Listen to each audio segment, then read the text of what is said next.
Welcome to day 24 of this 30-day pelvic floor challenge.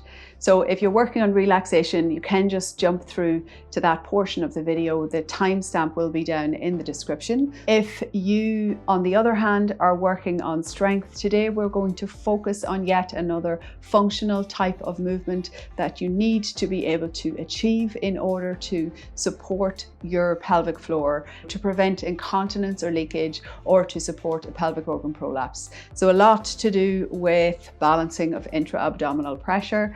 We're going to today use a little weight. Now I have a medicine ball, a 3 kilo medicine ball. You don't need to necessarily use a ball.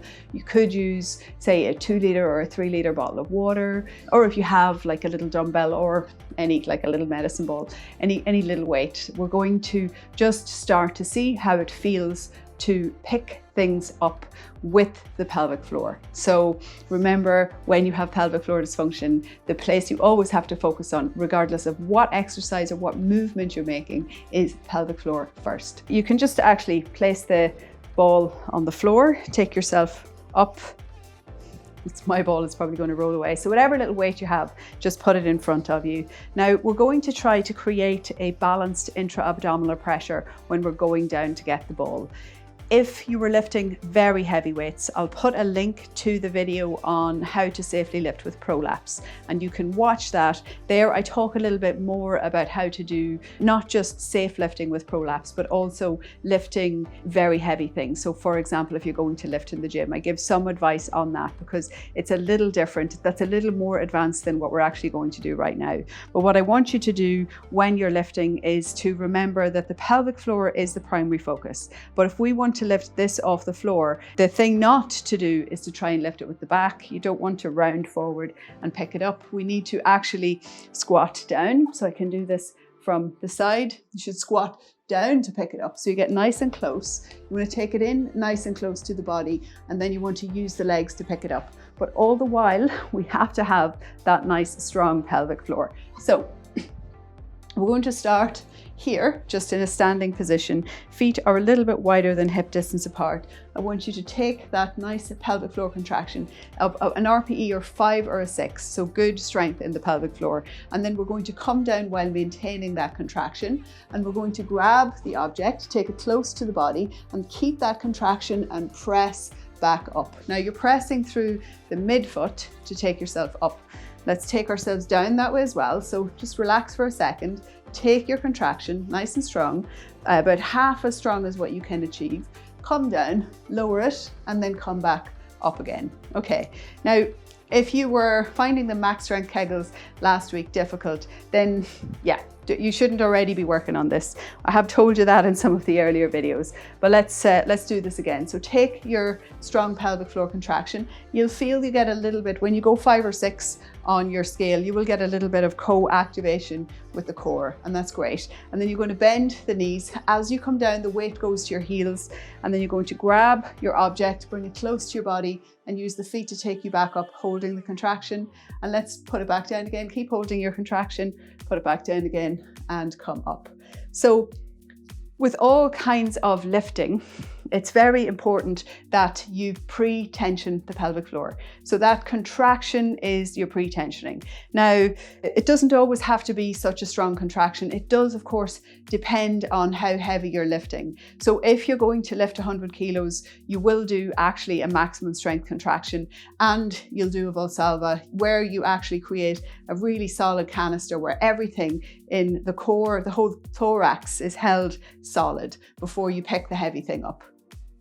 But for this, you're just contracting, you're creating a reasonably strong contracting, and you're using the big strong muscles of the legs to do the lifting, but while holding that nice big strong contraction. So it doesn't matter what it is really that you're practicing with, just don't make it super heavy. 3 or 4 kilos is fine.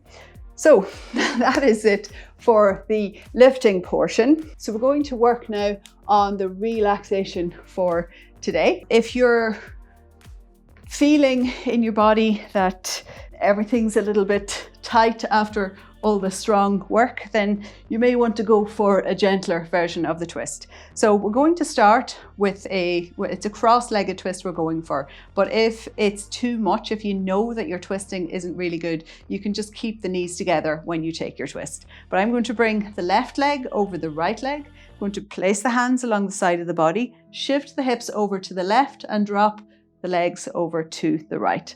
And as you do this, just allow the shoulders to remain flat on the floor and allow everything to be nice and soft, and make a little adjustment if you need to. So from this twisting position, start to let go of your hips. So this is quite an intense stretch for that upper leg. So in this case, the left leg. So when you do the cross-legged twist, it actually pulls a little bit more tension through that leg.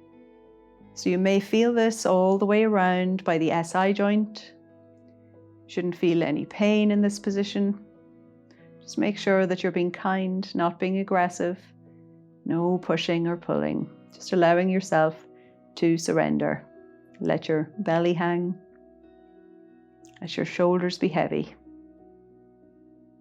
I want you to imagine that you can feel all the tissues that come around from the back side of your body through the leg. So the glute max, the glute medius, the minimus, and all of the little fingerling muscles that hold the legs and the pelvis together. And this includes muscles that reach in and provide support to the pelvic floor. So just allow the pelvic floor to be really soft. Allow the weight of the body to become heavier. Notice where you feel the twist in your spine, and try to allow softness around the twist. And then starting to take the first of 3 long, deep breaths. I want you to breathe as though you can encircle that twist. And as you exhale, imagine that you're creating an expansion through the spine. Inhaling, feel as though your spine is lengthening through the twist. And exhaling, allowing everything to melt a little deeper into the floor. One last deep inhalation. Then bring some energy into the fingers. Release the lock on the legs. And allow the knees to come back to the center. Bring the hips into the center. Just make sure that everything is centered before we take the position on the opposite side. So taking the right leg over the left this time, hands come out for support. Shift the hips over to the right and drop the knees over to the left. And allowing everything to relax. So from this position, if it's too deep of a twist, you don't have to interlock the legs. You can allow the legs to lie on top of each other. It's even okay to put one leg straight and one leg bent. So whatever feels right for your body today. Wherever you are, start to let go of the tension. So let the legs be heavy. Let the hips rest a little deeper. And allow the knees to do what they will as you surrender your body into this twisting position. Notice how it feels around the sacrum. Imagine that you can sense all of the tissues that are coming from the backside and reaching around the leg. Can you let those tissues go? Can you release all of the control over the body? Just surrender it and allow it to do what it will. So as you relax in these positions, slowly the tissues are lengthened, the tension is released, little pockets of hypertonicity surrender their effort, and everything becomes a little softer. And then starting to take the first of 3 long, deep breaths.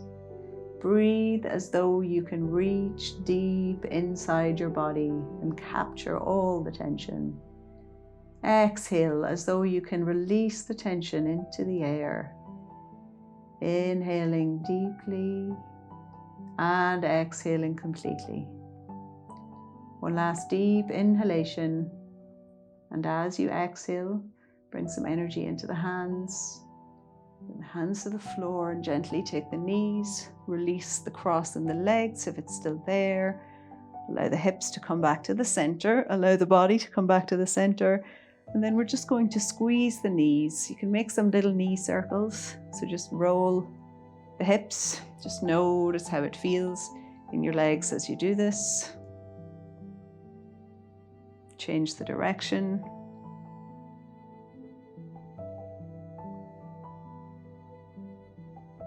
And then just hug the knees in towards the chest. You can rock a little from side to side here. Change the hand that is on the top. And come back up to a seated position. So that is it for today.